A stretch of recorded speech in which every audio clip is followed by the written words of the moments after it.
Good morning. Sorry for the delay. What happened?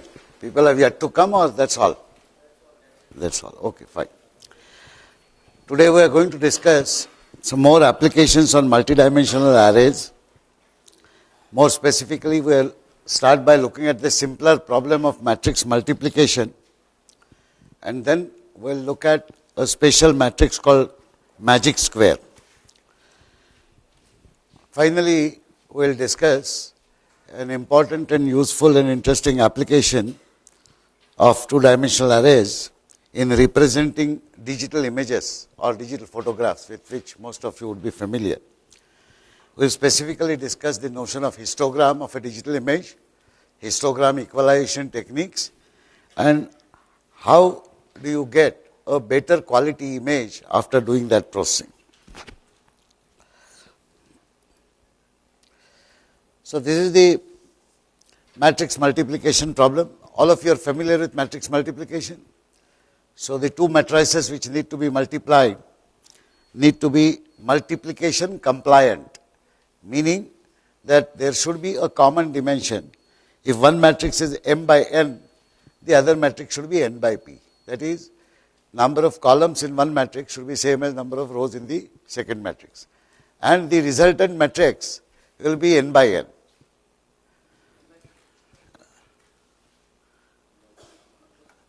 Sorry? M by P, sorry. M by P. So essentially,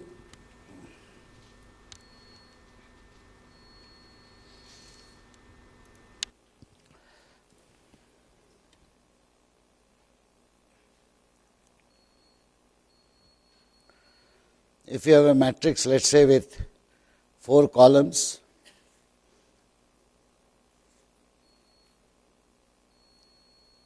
and 3 rows, and if you have another matrix which you are multiplying it with, which has, let's say, 2 columns and 4 rows,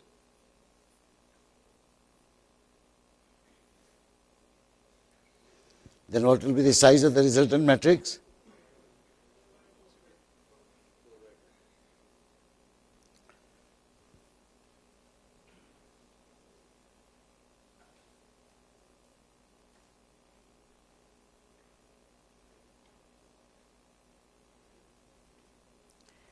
Four rows and 2 columns. Yes.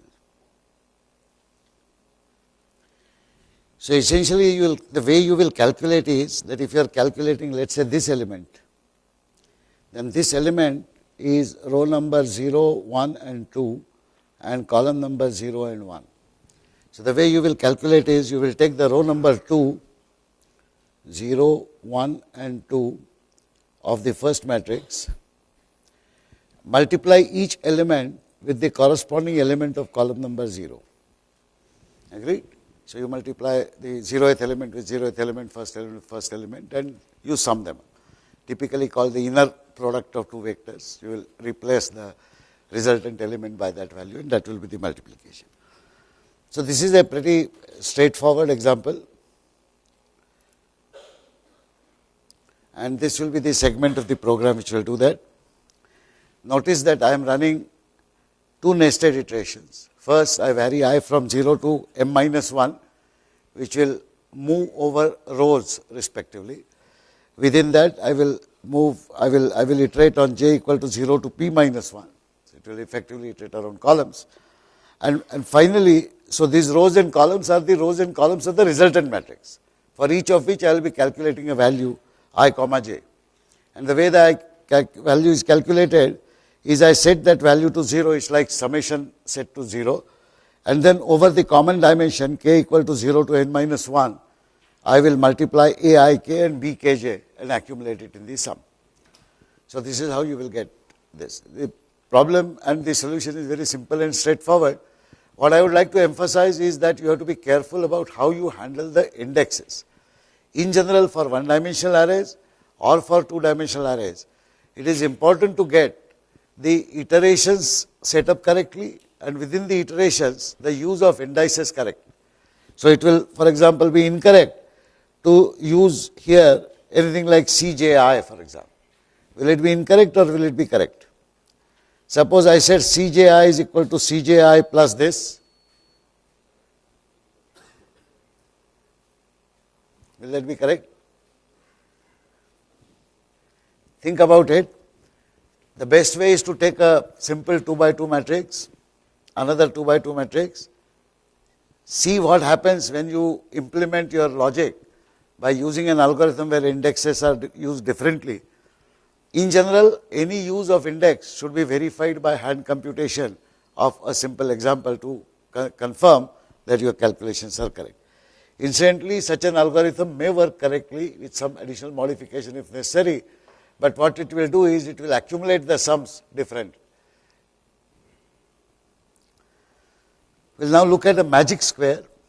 Magic square is a square matrix where the sums of all the rows and columns are same. So, for example, if you look at this matrix 816, 357, 492, this is called a basic magic square. There could be multiple variants of this magic square. For example, if the sums and columns have to add up to the same value, by adding a constant value to every term of this matrix, I will still get that property. Not only that, there is an additional property that the diagonals also must add up to the same thing. So, one diagonal is the main diagonal 0, 0, 1, 1, 2, 2, which has values 8, 5 and 2. So, these clearly add up to 15. But the other diagonal, which is 0, 2, 1, 1 and 2, 0, 6 plus 5 plus 4 should also add up to 15. These are very historical matrices. Chinese knew this, Indians knew it, and subsequently it flew down to the rest of the world. And of course, the Europeans, once they started studying the square matrices, they came up with a whole lot of interesting variations. Again, Wikipedia gives a lot of details about the matrices, how to generate them and so on. So, we are essentially looking at the basic matrix and we wish to determine if a given matrix is a magic square or not. So, here we note the following. An n by n matrix will generally have n rows and n columns and will have 2 diagonals. Now, in order to test whether a given matrix is a magic square or not, I should find all these sums. They should all turn out to be equal. If I am required to find out whether a given matrix is a basic magic square, then I know that all the rows and sums, rows and columns will sum to this particular value, n into n square plus 1 by 2. This is a well-known formula. If the basic matrix is not what we are looking for, but any arbitrary matrix, then what we'll have to do, we'll have to find out the sum of any one of the rows, for example, and then check whether all other rows, all other columns, all other diagonals add up to the same value or not. That is possible. In this particular case, we'll use this formula. So, after calculating the required sum, I will then proceed to calculate the sums of each of the rows, sums of each of the columns, sums of each of the diagonals. And if all of them, if any one of them is not equal to the desired sum, obviously the matrix is not a magic square. Now, I know a mechanism of exiting from my program if something is not proper. What is that mechanism? I simply say return 1 in some condition. So, what I will do is, I will calculate the desired sum first, then start calculating row sum, column sum, diagonal sum. At every stage, if the calculated sum does not turn out to be equal to the desired sum, I can simply quit. That means, if I proceed further, there is a chance that the matrix is a magic square. Again, I check and so on. And at the end, if I haven't got out of the program, and if I have reached some point, then obviously the square is a square matrix is a magic square. I will so announce it. Now, how many rows and how many columns will be there in an n by n matrix? N rows and n columns. Since I want to preserve the sums of each of the rows and each of the columns, I would require arrays of size n for these sums. Okay. Obviously, n will be given as an input, so I can't use it to declare the size, and therefore I choose some maximum size here. So, this is my program. I say int square 20 by 20, capital N, which is actually the size, and I, j and some other temporary variable. I declare the integer arrays r sum and column sum, and I declare the D1 sum, D2 sum as variables which will hold the values of the two diagonal sums. I read the matrix, initialize the R sum and C sum. So for example, here I get the value of n, then I get the values of all the elements of array square, that is two-dimensional array, and then I initialize this R sum I and J sum I equal to 0. I can actually shorten this code by, in the same outer loop, that is after finishing this loop, I can put this code inside the outer loop here. I will get the same initialization. Next, I calculate the desired sum, which is n into n square plus 1 by 2. Yeah. Sorry?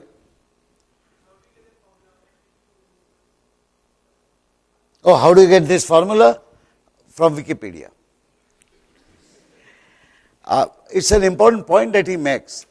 You see, the trouble with this course is, while we would like to take real life interesting examples to illustrate the programming principles, primarily the objective of this course is to learn programming.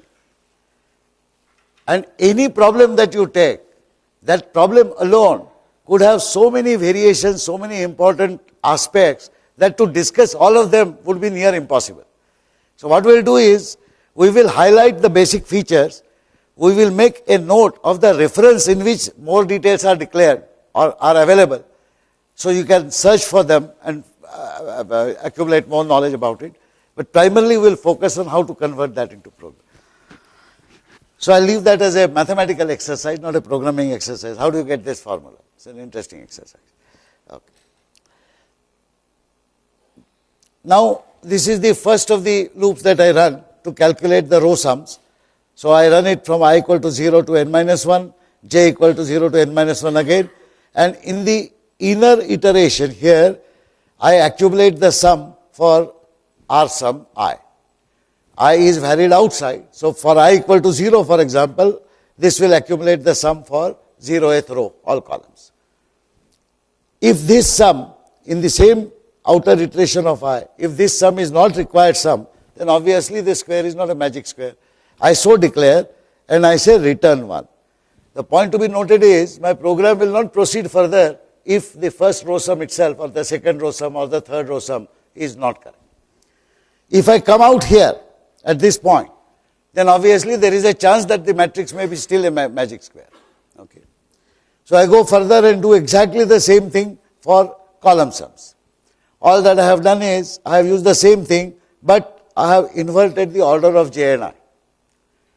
So the outer loop is for j equal to 0 to n minus 1, inner loop is I is equal to 0 to n minus 1. And C sum j, that is for a given column j, which is fixed by the outer iteration, I iterate over all the rows, I equal to 0 to n. So this formula remains same. Please note that I could have done the same thing by running a loop first for I, then for j, but then accumulating ji. Okay. I would have accumulated in a slightly different way. Again, I do the same thing. I check whether it is equal to the desired sum, and if not, I declare it's not a magic square. I say return 1, which means I get out. Again, if I come to this point, then there is still a chance that the given matrix is a magic square. Now I have to calculate the two sums of the diagonals. So I say for I equal to 0 to n minus 1, d1 sum plus equal to square I. What will this calculate? For I equal to 0, it will be 0, 0, 1, 1, 2, 2. Look at the way I have done this here. For j equal to 0, j equal to n minus 1, j less than n minus 1, or j less than equal to n minus 1, and j plus plus, I calculate d2 sum. Now this is the trick. Square j, n minus j minus 1. So when j is 0, and let's say n is equal to 3, then what will be this index? 3 minus 0 minus 1, that is 2. So it will actually take 0, 2 element. So if I have first time I have calculated the main diagonal, the next time I will calculate the other diagonal. So 0, 2, 1, 1 and 2, 0. That is how I will access these. Again, the point to be noted is you have to be careful about how you choose your indexes, both for iteration control as also within the expressions that you use, because that will determine whether the correct elements are being accessed and are being counted or not. Again, I check the same thing, if these diagonal sums are correct or not. So I check D1 sum, if that is not so, I get out. Then I check D2 sum, if that is not so, I get out. And if we reach this point, now there is nothing more to be checked. I have checked all row sums, column sums and diagonal sums. So I declare the square to be a matrix. Observe that all the output statements, not a magic square, etc., will appear only if a particular sum does not agree with the required sum. And it will appear only once. And when it appears, I will exit the program. So if no output has come so far, it means that the square is a magic square, and I will print this. This is just one point that I would like to discuss with you. I have checked each of these sums to be equal to the desired sum in separate statements. Is that necessary? Can I combine these two conditions? How would I combine these two conditions? Or is D1 sum not equal to sum, or D2 sum not equal to sum? Is that correct?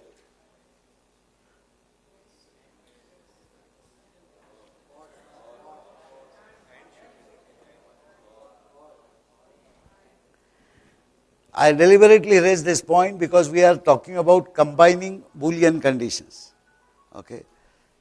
If C1 is one Boolean condition and C2 is another Boolean condition, then we want to check that C1 should be true, which is sum is equal, and C2 is also true, should be true, which is the second sum is also equal. So C1 and C2 is what ordinarily I would write if I am checking for equality. I want to do not of this in order to announce that a square is not a magic square. So when I say not of C1 and C2, it translates into not C1 or not C2. So the Boolean translation of a complex logic should be remembered in terms of the Boolean truth tables. But in case of any doubt, you can always write it like this in expanded form and the program will work correctly. Here is an alternate program. Notice what I am doing here. Of course, I have not given the code for reading the n elements of the matrix and initializing this. I am assuming this is done exactly like what we had done in the previous version of the program. Here I calculate the sum, and in a single iteration, I equal to 0 to n, j equal to 0 to n minus 1. I calculate r sum plus equal to square ij and c sum I plus equal to square ji. So the trick is, by using square ji, I am actually accumulating the correct column sum. You can confirm it by checking it. I have just shown some sample illustrative example here to see how it works. Similarly, in the outer iteration of I itself, I am calculating D1 sum and D2 sum both. So here is the row, how it is added. For a given I am adding square ij to r sum. So if I is 1, then in the inner iteration of j equal to 0, 1 and 2, initially r sum 1 will be 0. Then I will add square 1, 0, square 1, 1, square 1, 2. So adding the entire row number 1 into together, and of course confirming that the value is 15. In exactly the same fashion, when I say C sum I is equal to C sum I plus square ji, now I am calculating the column sum. So if I is equal to 1, then for column number 1, I will vary j from 0, 1 and 2. And as j varies, it being the row index here, it will vary row from 1, column from 0, 1 and 2 for the same row. What is happening? Is that correct? No, that's not correct. What should be the correct one? The row should be 0, 1, 2 and column should be 1, 1, 1. Okay. So that's a mistake here. Please correct that.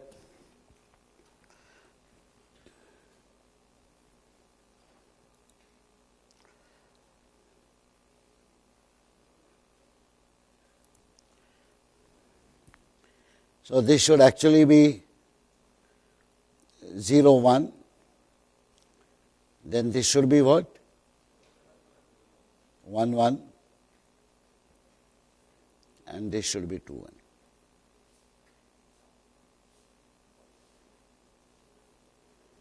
I remember at 2 o'clock in the night I had written it like this. Then at about 4:30 I thought something was wrong and changed it. But so programming should never be done when you are sleepy. That's a good idea. Anyway, this is a simple and straightforward stuff. Again, the point to be emphasized is that you have to be careful with indices and the loop controls that you use. Here is how the diagonal terms are added. So you have the same diagonal, but one will add 8, 5 and 2, the other will add 6, 5 and 4. So first one will add 8, 5, 2 and the second one will add 6, 5 and 4. Both the diagonals will get added. Okay. There are a large number of such examples. More examples will be given to you as practice examples, and I am also trying to put together some notes in which I will give you some solved examples. This probably will be distributed to you next Tuesday and Wednesday, so you can perhaps have some material to read also. The point being made is that there are very, very interesting applications of arrays and matrices, both in pure number theoretic issues or graph theory or linked lists and other lists that we will discuss later, as well as several practical problems, one of which we discuss now, which is the handling of digital images. Digital images essentially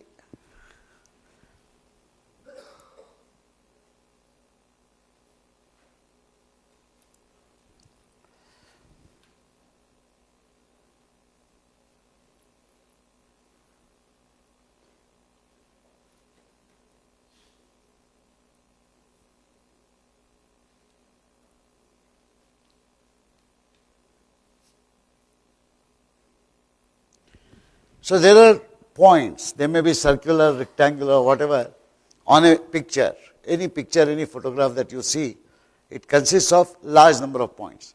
In an analog printed picture, it appears as if you have infinite points on all sides, but there is nothing infinite, because even the process of making a photograph will ultimately result in certain points, each one equal to the minimum granularity of the chemical that sticks onto that photograph.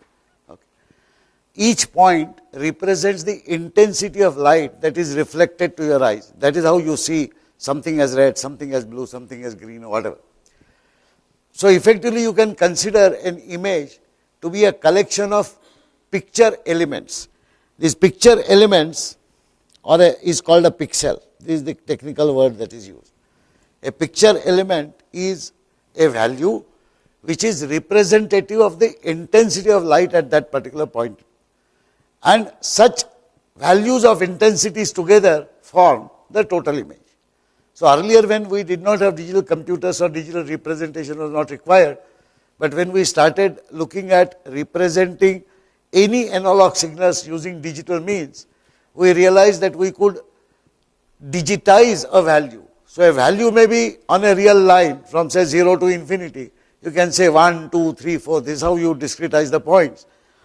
A picture element, since it represents intensity, people said, let us see what is the sensitivity of a human eye to intensity. The maximum intensity that it can recognize, the minimum intensity that it can recognize, and let me divide the interval into discrete points. As long as a human being is able to discern just about the difference between two consecutive points, that's good enough. Then I could arrange these points in a two-dimensional matrix. Here, instead of number of rows and number of columns, I will say the height of the picture is so and so, and the width of the picture is so and so. So what it means in plain terms is that I have a set of h by w values, h number of rows and w number of columns. Each element is a value, which is the light intensity. Unfortunately, light is a complex phenomenon. So we will have to discern between how to represent light intensity depending upon the nature of the light.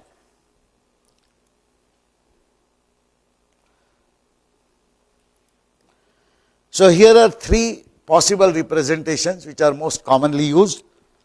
The simplest is, of course, the representation of a pure black and white photograph or a diagram.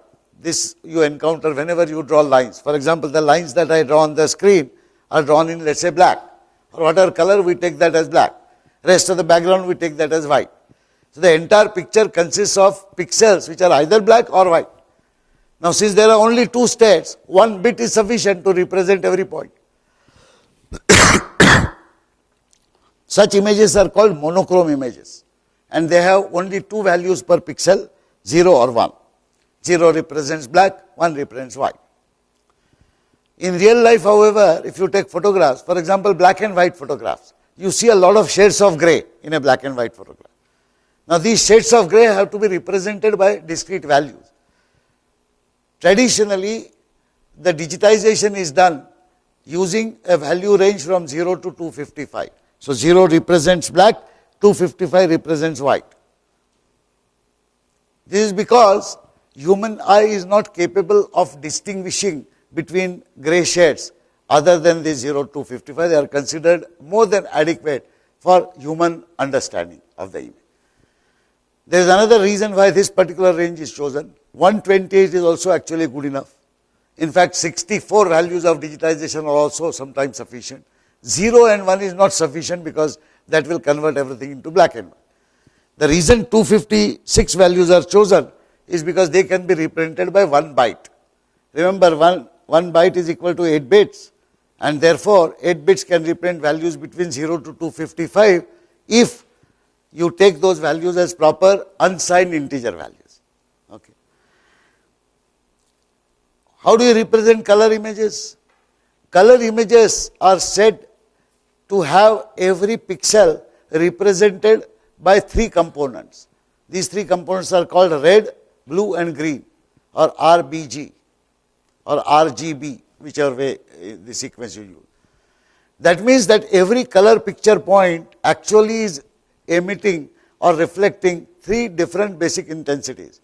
An intensity of a red light, intensity of a blue light, and intensity of a green light. And together they give you the sense of a color. You can get actually millions of colors. Using the same principle of digitizing every color component separately, I can use a 8-bit digitization for red, 8-bit digitization for green, 8-bit digitization for blue, and then I will get 24 bits to represent a particular picture value or picture element. So I can have 16 million colors. This is much larger than what a human eye can discern. In any picture, human eye is incapable of distinguishing between more than about 2000 different colors.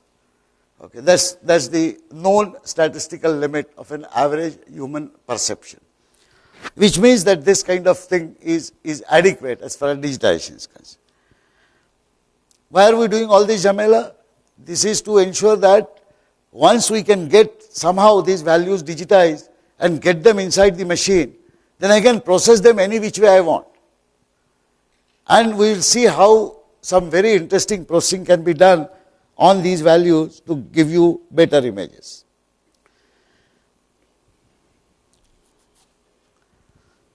First of all, we realize that whenever we deal with a digital image, we are dealing with a very large amount of information.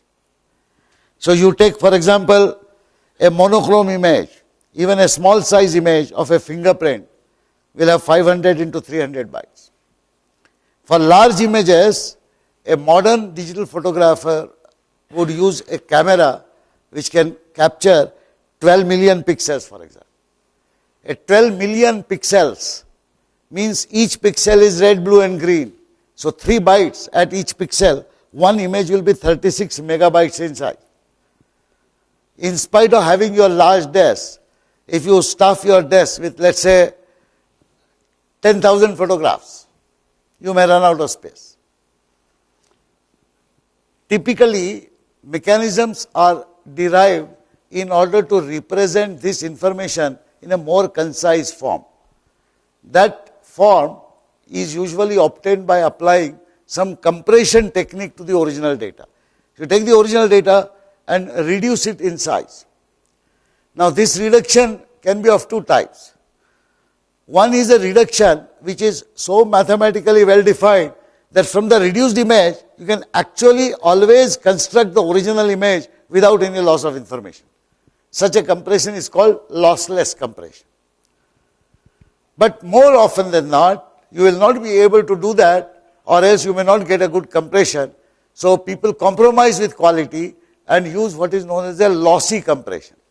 A lossy compression is one in which the original image truly can never be reconstructed, but a close approximation can be constructed such that for the human eye, there is not much difference that one can see between the compressed image and the original image.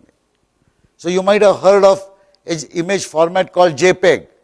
Most of the popular photographs on the web would be in the form of JPEG files.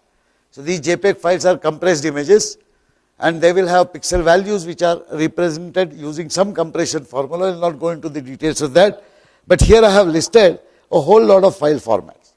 Again, Wikipedia is a rich resource of information about various formats. Even the actual details of those formats, compression techniques, etc., have been described there. Those of you who are interested can read that. BMP, or the bitmap file, is the basic format, which is an uncompressed format. So a bitmap file will contain bits representing every pixel explicitly. But GIF, TIFF, JPEG, etc., are sort of lossy compressions that you use. The point being made here is that you have to use now a notion of a file to represent this data. I mean, can you imagine that if you want to process the image, you want to do something interesting on an image, you write a program, very complex program, let's say 150 lines of code for doing something. And now you say, all right, you read the input. So how will you import millions of values? And imagine when you are testing your program, you enter 1 million values once. It will take you a few months, I suppose. And then you run the program, find out it doesn't work. So you again correct the program, rerun it, and again spend a month inputting values. It's nonsense. So not only you should be able to automatically read values from files which contain that data, but the data in those files also must be obtained automatically. It will not be possible to write those values by hand. So you do require modern technology in order to do such things. Fortunately, most of the digital cameras today will capture these images and will be able to give you picture element values in different formats. So in some format they will give you, and you will be able to convert them from one format to another. We assume that for our purposes, for our discussion of programming, somehow an image file is available to us which contains the values of various pixels.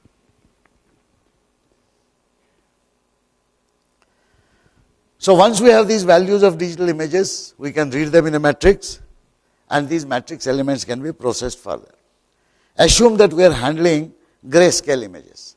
A grayscale image, as I mentioned, has values between 0 and 255. So 0 is black, 255 is pure white, and in between will be the shades of gray. The type and size will be a short int or a char or an unsigned int. In our program, we are using int simply. So we're spending 4 bytes instead of 1 byte, but that is okay because the memory is more than adequate. After all, you are handling one image at a time, so that's not a problem.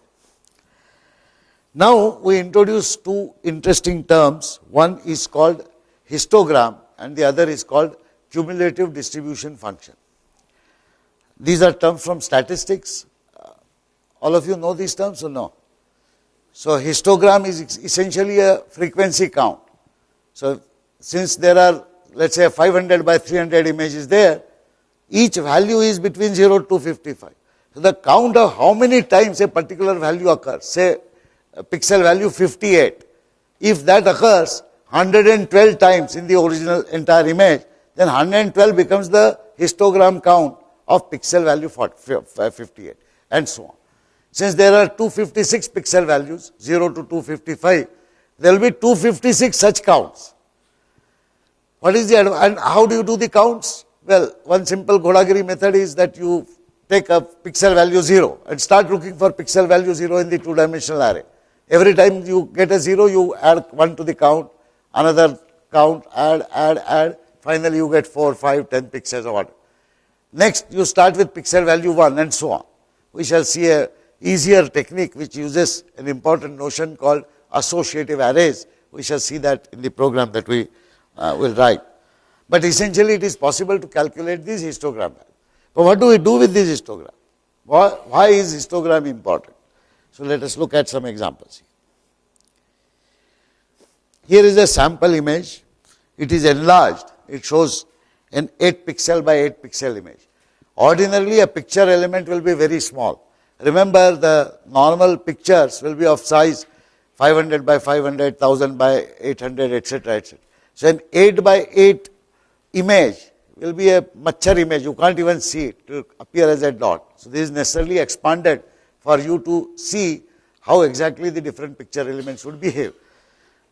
Here, for example, you see a whitish spot here. Here you see a blackish spot. You will notice, however, that not a single pixel is a pure jet black pixel here. Neither is a pixel pure white pixel here.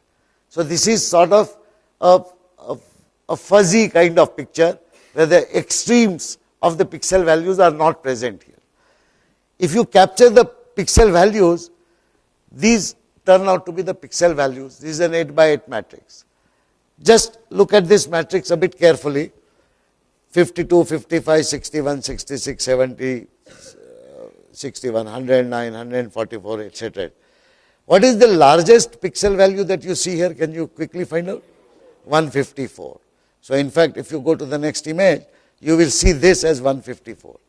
Please note that the background of 154 appears to be pure white. It is not so. When I put a text box to put value 154, the text box appears to be pure white.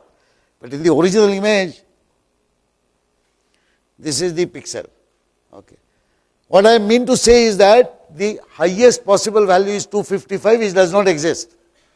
Similarly, what is the lowest value? It appears to be around 50, 52. So this 0 value is not present here. Now maybe I can relate, when I see the original diagram again, let's go back to the previous slide. Maybe I can say that if I had picture elements in this picture which varied from 0 to 255, I will have a sharper image. It is called contrast. The contrast would have been better between picture elements. I'll be able to see more clearly. Whereas, if the image pixel points are concentrated in a smaller range of possible pixel values, the contrast is low. One of the things that I would like to do on such images is somehow reassign values to those pixels, keeping the original property of the image intact, but reassign them such that I have a full stretch of the image frequency count histogram from 0 to 255. This particular activity is known as histogram equalization. We shall see that. First of all, let's see what the histogram is. So these are the values. This, everything is clear. This one. So this is one sample value, for example. Now these are the histogram values. So remember what I said about histogram. Histogram is nothing but the count of pixels of a particular value. So there is exactly one pixel with value 52. But if you look at value 55, there are 3 pixels, and this can be confirmed. Let's go back to the pixel table.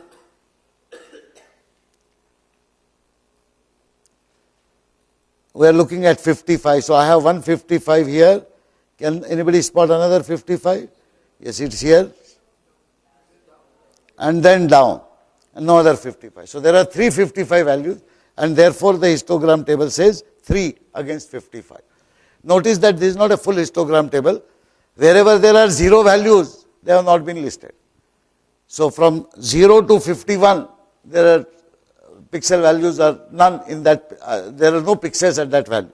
Similarly, at pixel value 53 and 54, there are no pixels. So they are not listed here. This then is the histogram table. We notice that the values are between 52 and 154, and that is why the contrast is inadequate. Now we want to stretch this contrast. It is easy to say a very simple logic, saying that whatever is the minimum value, take it to 0. What is the maximum value, take it to 255. And in same proportion, move all other values.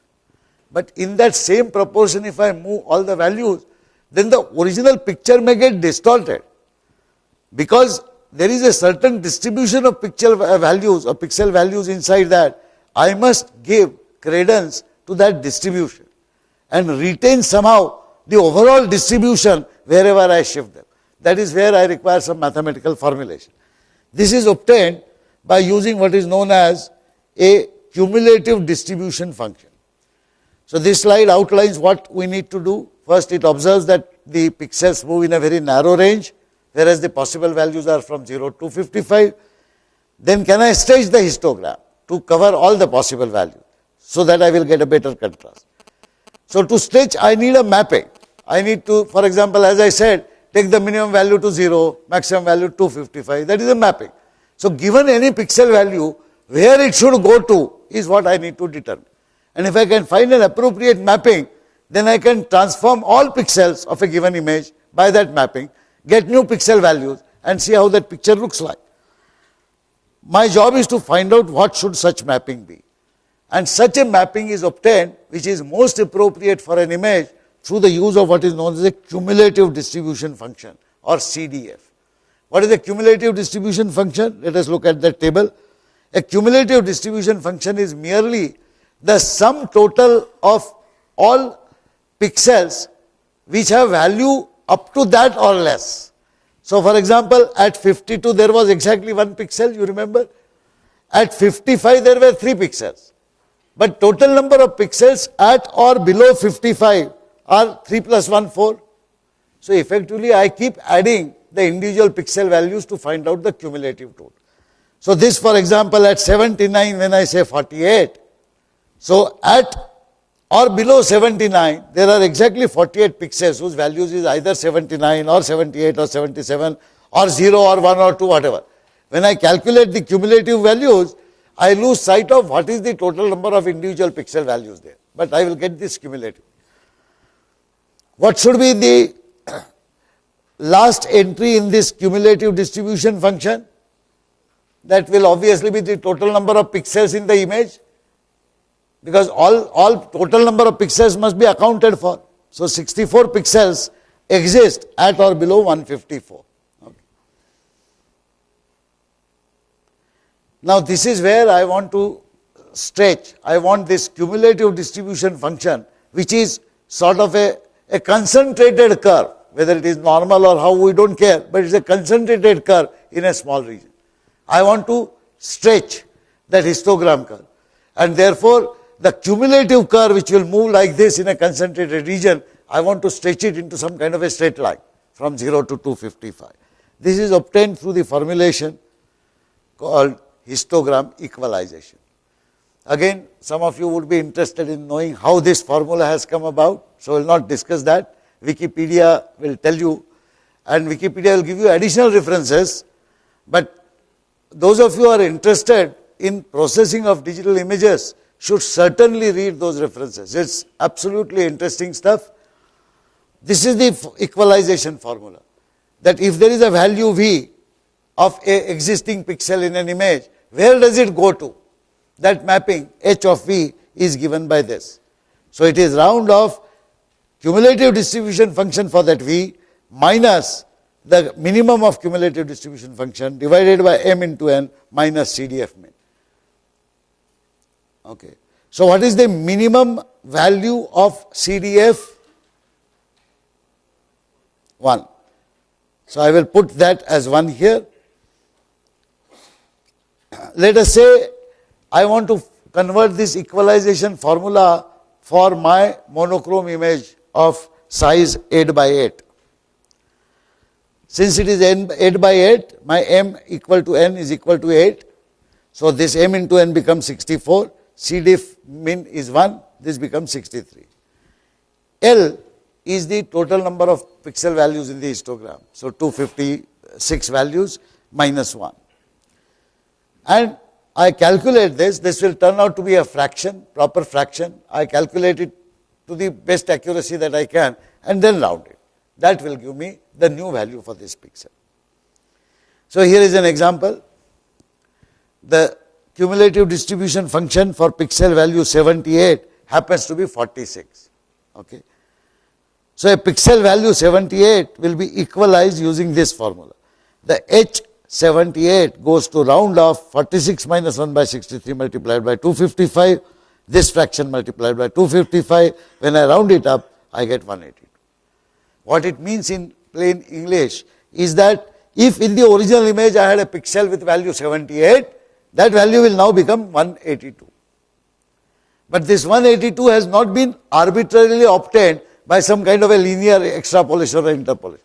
It has been obtained keeping in mind the characteristic of the entire image in terms of its histogram and in terms of its cumulative distribution function. Once we know this formula, and since there are exactly values possible are between 0 to 255, it is not possible to set up an iteration to calculate where 0 will go, 1 will go, 2 will go, 3 will go, 255 will go. And once I know that, can I not apply that to all my original pixels and say this pixel becomes this pixel becomes this pixel becomes this. That is how I will get an equalized image. The pixel values after histogram equalization will look like this for this 8 by 8.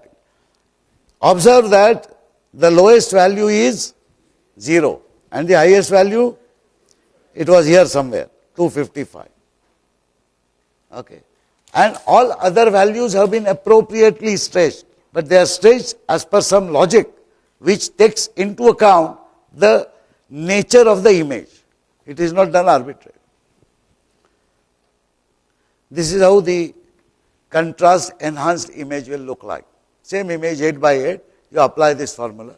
Observe that the relative weightages of pixels relative to each other have not been disturbed, or rather have been disturbed minimally in this stretching.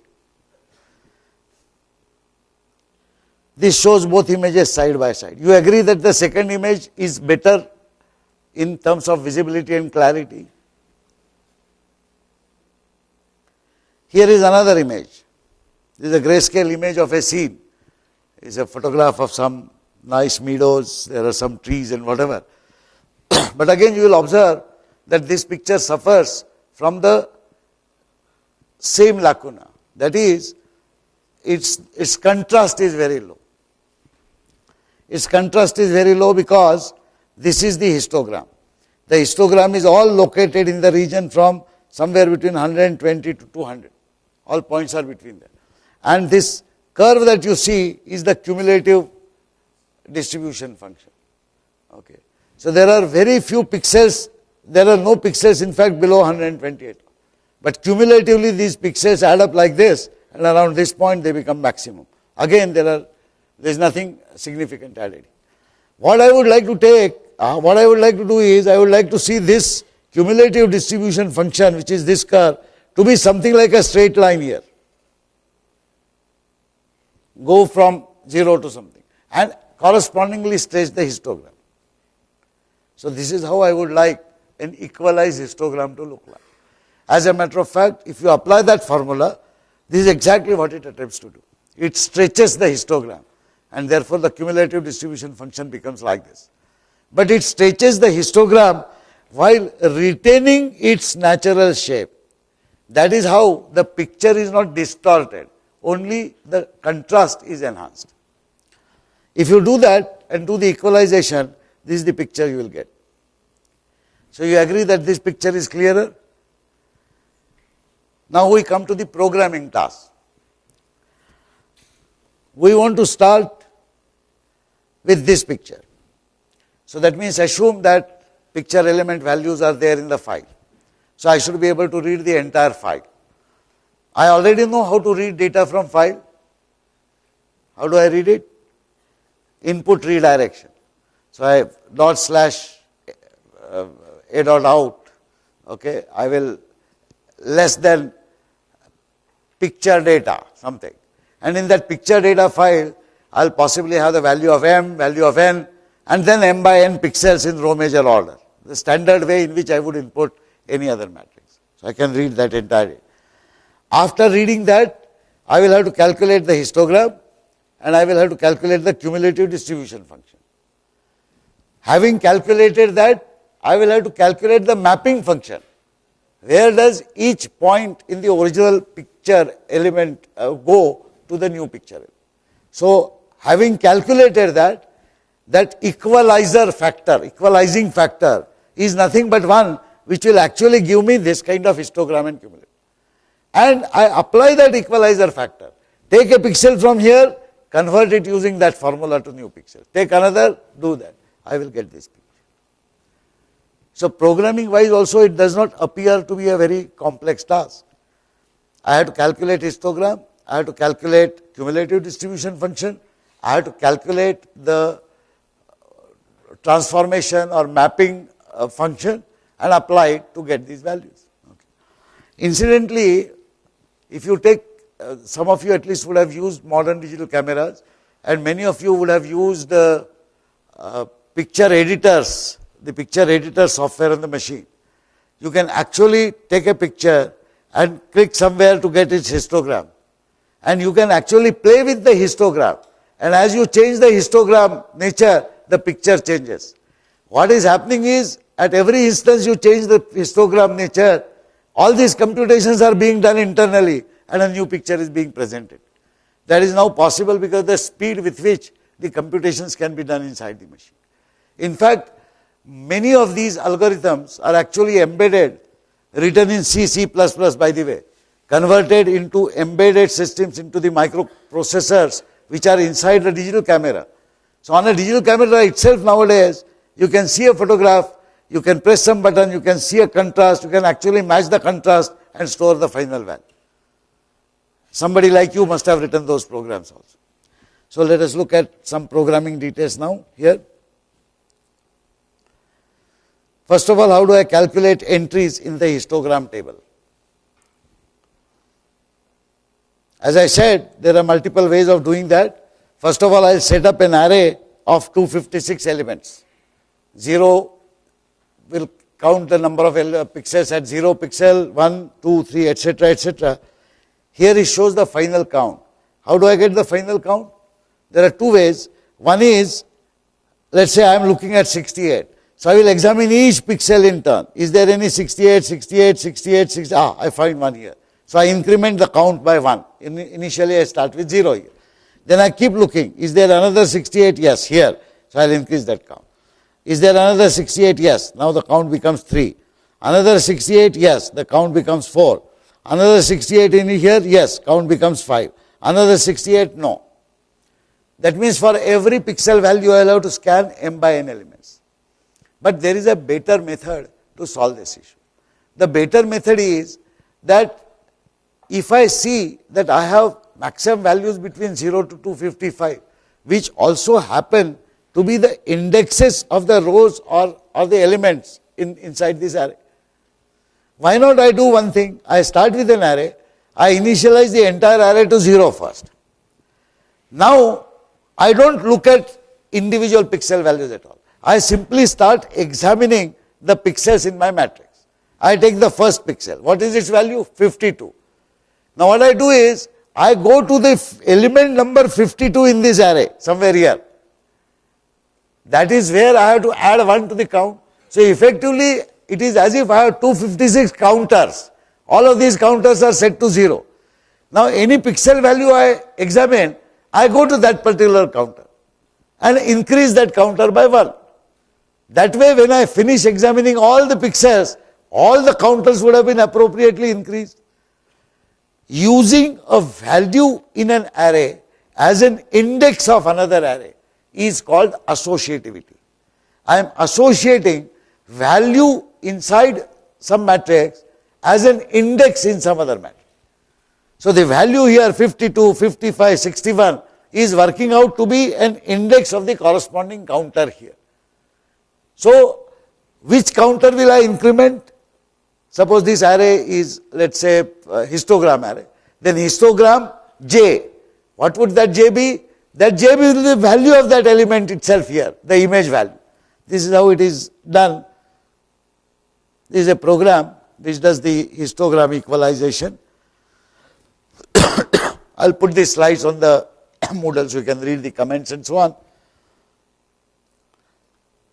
This is the basic input stuff.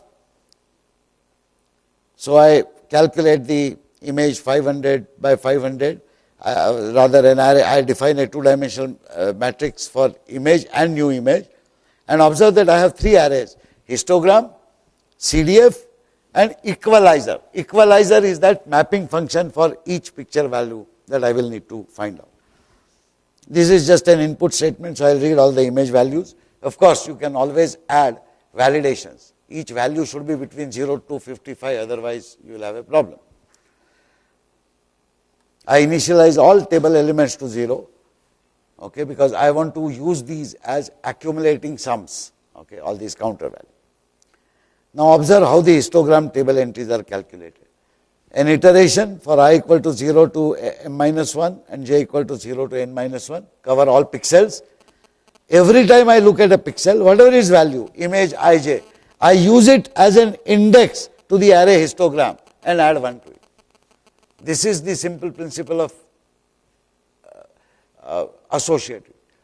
So basically I am saying, let k equal to image ij and histogram k is added by 1. So I am directly using the value as an index. That's another reason why I must do the validation of input, because if any element value is beyond 255, then I will have serious consequences in my mind. But the code becomes so much simpler when I use the notion of associativity.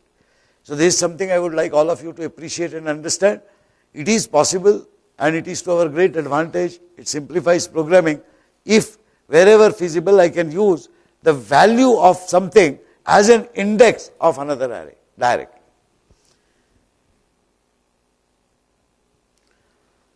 I just output the histogram values. Now I calculate the cumulative distribution function. The cumulative distribution function is simply addition of all previous histogram elements. So cumulative distribution function of 2 will be sum of 0 and 1 and 2. 3 will be 0, 1, 2, 3, etc. So once I calculate, I can cumulatively add these one after another, and a simple iteration will get me this. I have to find out the minimum value in the CDF table. Please tell me whether this code will work correctly.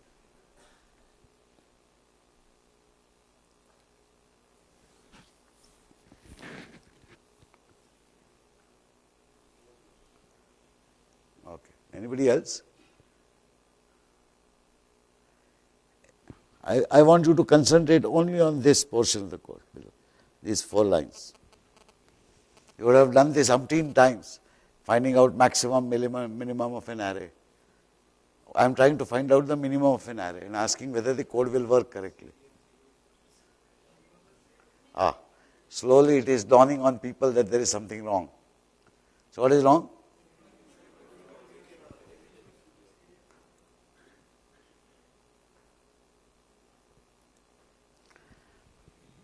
Whenever I am trying to find out the maximum of all elements, then the initial value for maximum that I set must be lower than the lowest possible value.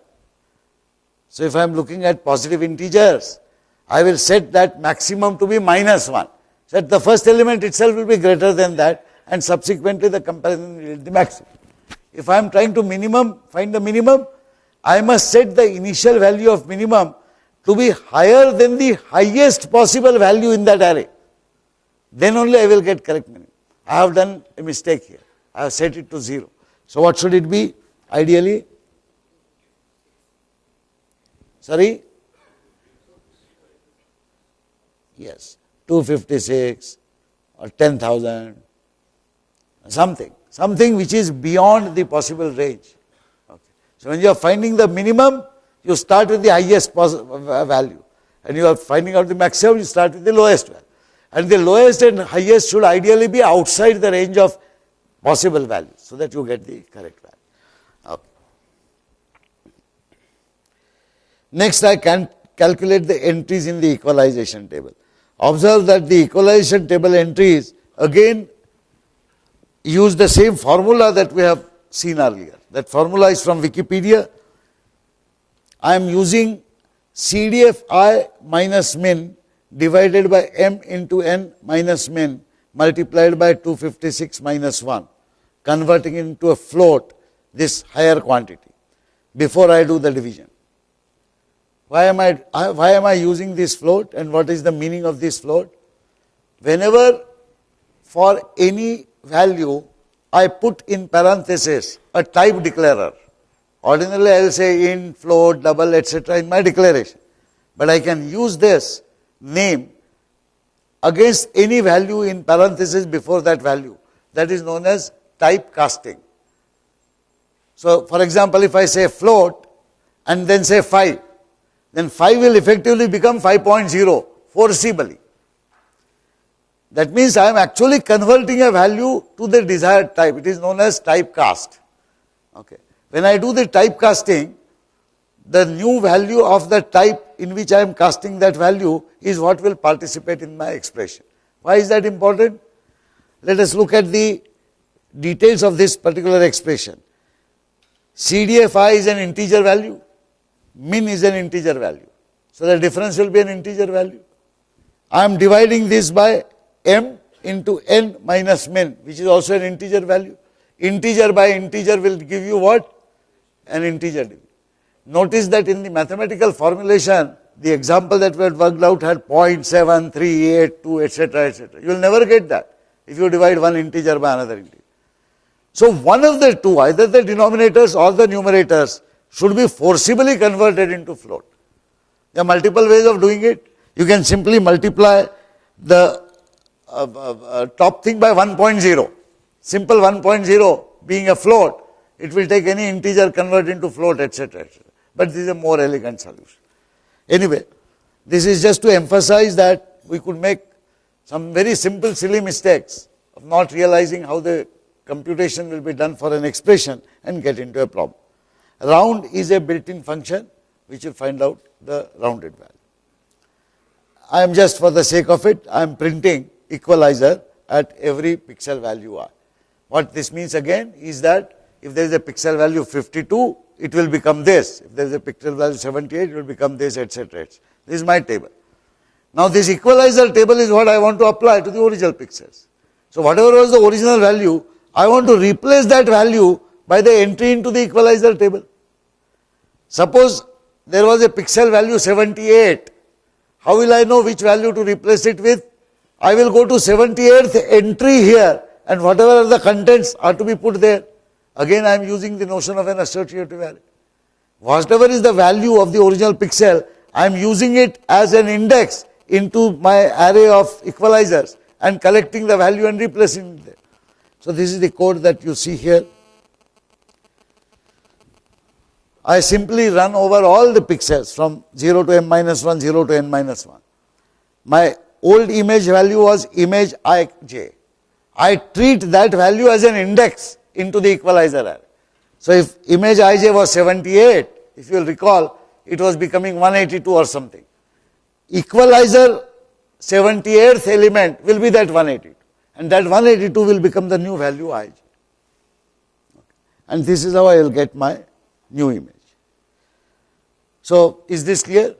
Now this is just one simple example of an interesting algorithm being applied to enhance the image quality.